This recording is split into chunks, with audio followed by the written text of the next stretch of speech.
Joining us this morning in the studio is Carlina White's father, Carl Tyson. Also with us, psychologist and early show contributor, Dr. Jennifer Hartstein. Good to have both of you with us. Good morning. Good morning. Carl, I can't imagine what this has been like for you.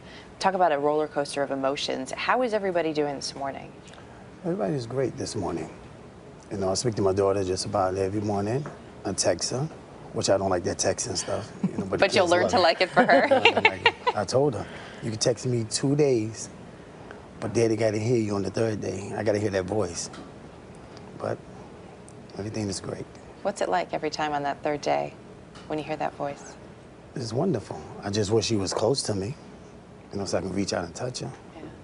You have 3 other kids, too. 3 other kids. This is a big adjustment for everyone involved. How are they handling the fact that they are finally meeting their sister that they knew about, but didn't know where she was?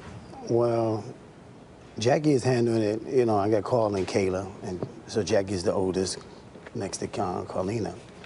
Jackie's handling it well, but Carl and Kayla didn't want to see her because Jackie's more closer to her because Jackie's in Tampa.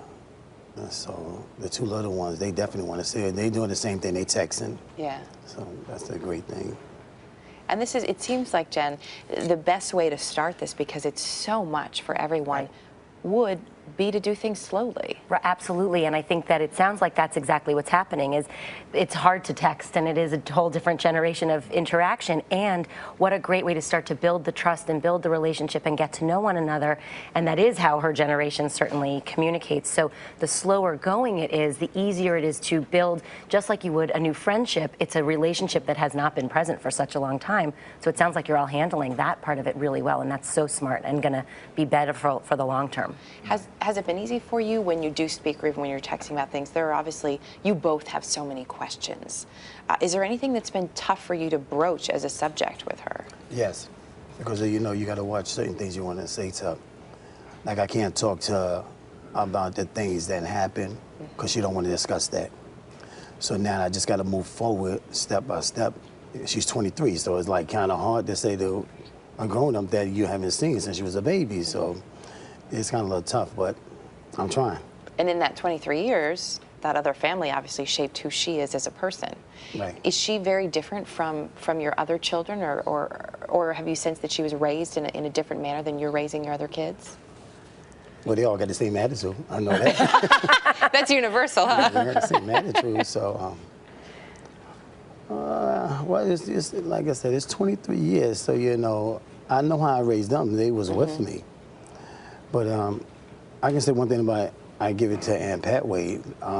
She did have her for 23 years. She raised her. She's a beautiful. She didn't, you know, she could have gone in another way. She could have been passed. You know, so I'm glad she's here. When you think about Aunt Patway, what would you like to see happen to her? You have 23. She took 23 from me, so she needs 23. 23 behind bars. Yes, definitely. Would that help you at all? I mean, would it make you feel somewhat whole again, or is that something that can't be repaired? It can't be repaired, so she just got to have the 23. That's all I can do. Yeah, I mean, that's all I can ask for.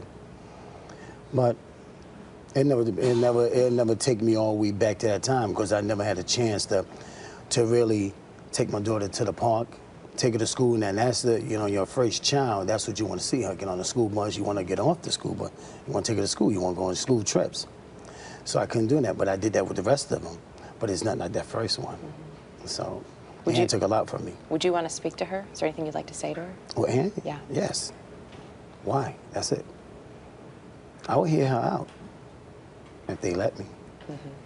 And that's got to be a question that's really tough as well for Carlina, Jen. Yes, absolutely. One of the things that we know that Carlina is dealing with is everything in her life is really brought into question. Clearly, she knew something was missing, and so she reached out, and that's really terrific, and she's building this relationship. But that primary relationship between mother and daughter, which is so important, mother and child, which is the first relationship, totally in question now. What she knew is not the facts. What she knew was a lie, and whether she turned into a beautiful young woman, that's so great, and we have that. That's wonderful to think about. And what is that really going to do? It's going to impact trust and relationships in the future. There's a lot to come, but it seems like she's got some great support coming from you and from her other siblings now that she's learning about. So good to have both of you with us. Thanks again for coming in and sharing some time with us. Thanks. All right.